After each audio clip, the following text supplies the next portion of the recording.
welcome to another episode of Investor's Guide. I'm Avni Raja, and this is a show where we guide you and help you on how you can make your money work for you. Over the past few editions, we've been talking specifically about debt funds and how various categories of debt funds work and how they would fit into your investment portfolio. Now, today we're going to focus on credit risk funds. Now, these funds, there can be some misunderstanding around how this fund works and how it fits into your portfolio, the risk profile especially of this particular category. We're going to break that down for you on this edition. And to do that, joining me is Feroze Azeez of Anand, Rathi Wealth Management. Feroze, thank you so much for joining us on Investor's Guide. Let's start by understanding what are credit risk funds and how they work. Avni, credit risk funds are those funds which are in the debt fund category, which lend money to corporates. When they lend money to corporates, there is a range of corporates which a mutual fund can lend to. If it lends 65% of the total accumulated money in the mutual fund to companies which are AA rated and below, then it is categorized as a credit risk fund. So 35% of the money can be invested in AAA rated companies, and the rest of the 2/3 of the money, close to 2/3 of the money, is invested in AA and below. So these funds, as the name suggests, is credit risk.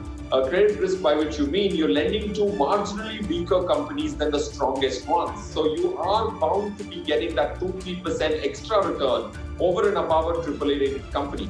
So it gives you that extra return, but also has this risk that any of these corporates might default and not have the capacity to repay. So 2/3 of the money is AA and below, and that's the key definition which distinguishes credit risk funds from quite a few other funds, which might have smaller proportions in AA and below. Absolutely, Feroze. And that point that you just mentioned with regard to the risk factor that's associated with this category of funds, if we can sort of dwell on that a little bit, because we have seen in the past, investors being caught completely off guard in terms of the kind of risk that one actually faces with respect to this category. Yes, Avni, this category has been doing well for a decade, but the last 2 years, especially after the IL&FS crisis which happened in September, October 2018, there was a series of companies which went default. And ironically, the AAA companies also went default. But having said which, credit risk funds are in those funds, if there is a corporate which is not able to pay back that money, then a large portion of the return is eaten away. So one risk which these funds carry is out of the 50 bonds, if there are 2 bonds which default, it can eat away the rest of the 48 bonds return reasonably fast. So that's the credit risk which is there. The other risk which these funds actually have, which transpired in the month of March and April 2020, is the liquidity risk. Since these are bonds which are not AAA, they're very thinly traded. There's not too much transaction happening. So if all investors come together to take the money, it becomes very difficult for the fund manager to offload all these bonds and liquidate them and give it to the investor. So liquidity risk is another risk which we all learned of in the month of March and April. In fact, Anand Rathi was a reasonable propaganda of this category, but in March, before this whole catastrophe transpired, we exited this, which implies that if all of us exit together, then the fund manager is bound to sell these securities at lower price. So I need to summarize the 2 risks. One is the company defaulting. The other is a liquidity risk. If all the investors or a large portion of the investors want to take the money back, it becomes difficult for the fund manager to liquidate and create cash. And that's why you see the 50,000 crore or even 60,000 crores which was there in this category has now depleted to 25,000 crores only, because everybody panicked and wanted to exit, and that created even more trouble for this category after the pandemic. So Feroze, just taking that point forward, how should an investor approach this particular category of funds? How does it fit into one's portfolio?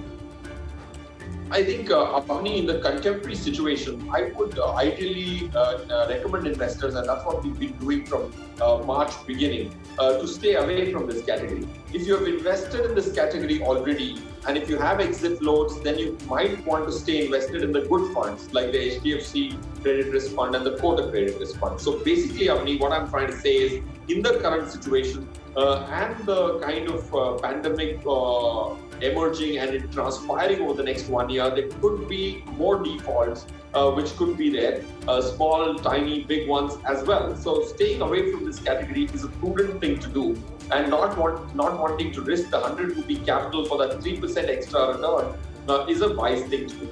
Second is, if you have invested in it, find out which scheme are you in. Keep a very close eye on what is the kind of depletion in the assets the scheme is facing. If a scheme is reducing its asset, you should be one of the first ones to exit. So that's the second point. And third, especially investors in the current fallen interest rate regime might be tempted to buy a credit risk fund because they give you that extra return, but don't fall for that trap, at least till this whole dust settles. Of course, today it looks like it's settled, but I think the pandemic still has to play out, and we should be cautious, especially for the debt money, which is generally the safer component of one's portfolio. Yes, absolutely. That's a very important point that you mentioned. When it comes to debt, it is, perceived to be a much safer aspect, and that is why people don't generally differentiate between the various categories. So your advice right now is for investors to stay away from credit risk funds. But Feroze, if somebody is looking for that additional, interest, willing to take slightly more risk, maybe not as much as this category offers, what would you suggest? See, something in the middle would be corporate bond funds. Corporate bond funds will be somewhere between the credit risk and the completely safe AAA portfolios, as the AAAs also are risky, but I think PSUs, public sector enterprises, and the government papers would be a corporate bond fund. In the credit risk fund, of course, there are two schemes like I mentioned, the Kotak credit risk and the HDFC credit risk, and if you have to have the third one, ICICI regular savings. These three, or the ICICI credit risk, these three schemes are reasonably safe because they have not taken the risk as much as they are permitted to. They may be called credit risk funds, they may have the bandwidth to take the risk, but as we speak today, they have been positioned in a very safe fashion in spite of their nomenclature sounding a little scary. Right. And just to understand, Feroze, what is the kind of additional return that one sort of is getting when investing in this kind of a category over other categories? See, the other category currently, if you look at post-expense on the direct options, 6%, 5.5% to 6% is the post-expense interest of the cumulative bond portfolio which the rest of the funds have created. Here you can see somewhere between 8 to 8.5 as well. 7.5 to 8.5 would be the range of the interest on the bond portfolio which a credit risk fund actually has created today. So that differential of 2% is what the entire game of the credit risk is all about.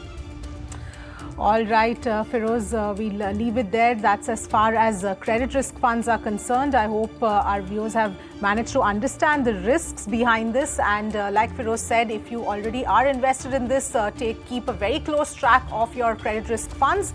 And otherwise, it's better to stay away from this category for the time being. Thanks so much for joining us, and we'll be back with another episode soon.